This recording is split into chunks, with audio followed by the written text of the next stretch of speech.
Bom, Madá, e a bomba agora parece que está no colo dos prefeitos, né? O governo do estado de São Paulo confirmou que as 645 prefeituras do estado terão autonomia para decidir se vão ou não acompanhar o cronograma previsto pelo estado para o retorno presencial às aulas nas redes pública e privada. O decreto ainda vai definir os critérios objetivos para a volta opcional às aulas agora em setembro. A Secretaria de Estado da Educação autorizou a abertura gradual das escolas nas cidades que estão na fase amarela do Plano São Paulo, é o caso da nossa região, a partir do dia 8 de setembro, para atender apenas alunos com mais dificuldades de aprendizado em atividades de reforço. E a retomada efetiva, mas ainda gradual e restrita, é prevista para 7 de outubro. Hoje, inclusive, acontece na rede estadual de Araraquara, em cada unidade escolar, reunião com o corpo docente, com os professores, para uma avaliação desse calendário. O secretário Rucieli Soares destacou que os prefeitos podem criar calendários próprios e planos mais restritivos com base nos dados epidemiológicos regionais. Se uma eventual decisão municipal for diferente do calendário proposto pelo Estado, a medida local valerá para todas as escolas públicas e privadas daquele município. Portanto, a decisão está praticamente delegada aos prefeitos, junto aos seus secretários, para fazer uma avaliação. Aqui na região, Santa Lúcia, São Carlos e Matão já se anteciparam dizendo que em 2021 não haverá volta às aulas. Então isso valerá também para as escolas particulares desses municípios. Ontem até, você não estava no programa, Amanda, mas eu fiz uma crítica porque, veja bem, São Carlos tem um prefeito que é candidato à reeleição.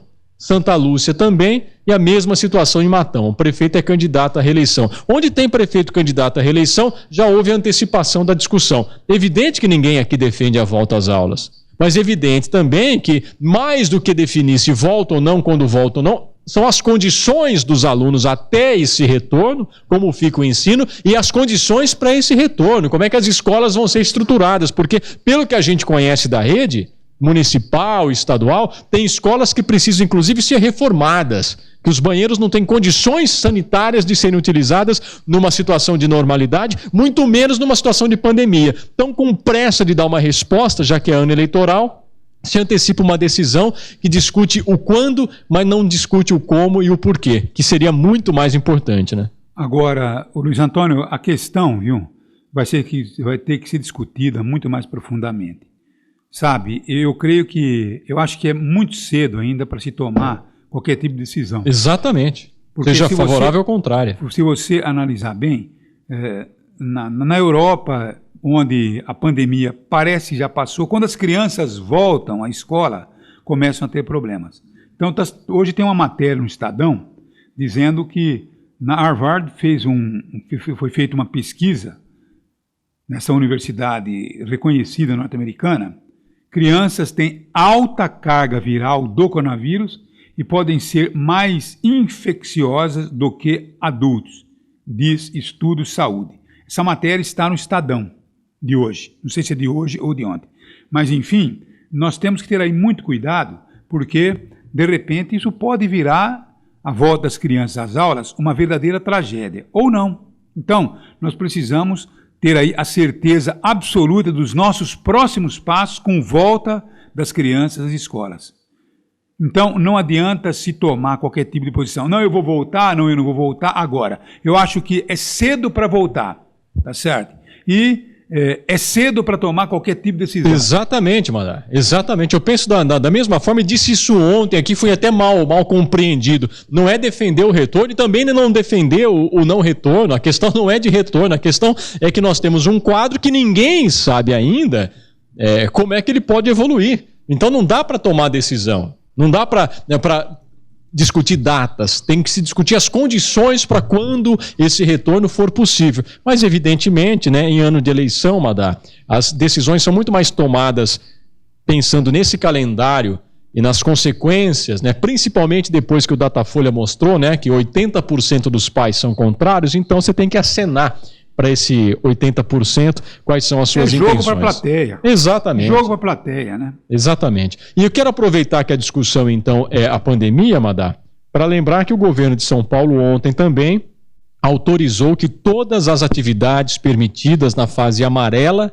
do Plano São Paulo, aquele que nós estamos na região, funcionem por 8 horas diárias em estabelecimentos comerciais e de serviço. Até então se sabe, isso se pratica em Araraquara, são 6 horas por dia de funcionamento. Os prefeitos, no entanto, têm autonomia para aplicar a medida e decidir se a mudança será adotada e em que momento ela deve ser adotada. A medida passa a valer, ou seja, a autorização já está dada a partir de sexta-feira, dia 21, e é válida para todos os setores: shoppings, comércio, serviços, salão de beleza e barbearia, restaurantes similares, academias, convenções e atividades culturais. Os empresários poderão escolher se adotam uma jornada de 8 horas contínuas ou então um fracionamento dessa carga horária, respeitando esse limite de até 8 horas por dia. Mais uma vez, a decisão cabe ao prefeito. Você acha que o Estado tira o corpo fora ou o Estado faz o certo, Madalena, em permitir que os prefeitos avaliem a condição de cada município?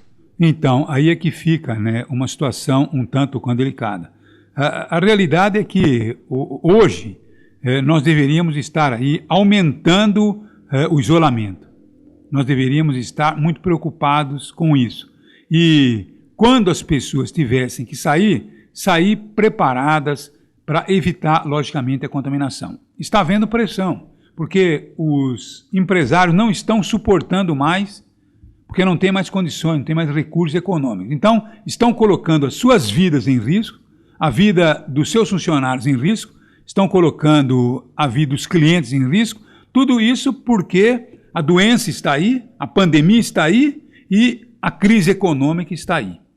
E a gente percebe que os financiamentos para poder atender aquilo que seria necessário para os empresários, esse dinheiro não chega na medida certa como deveria chegar.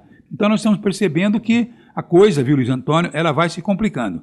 Hoje nós estamos vivendo a reabertura, os governadores, os prefeitos, logicamente, deixando a ciência do lado e fazendo com que a questão seja muito mais pelo lado da economia do que da própria ciência médica.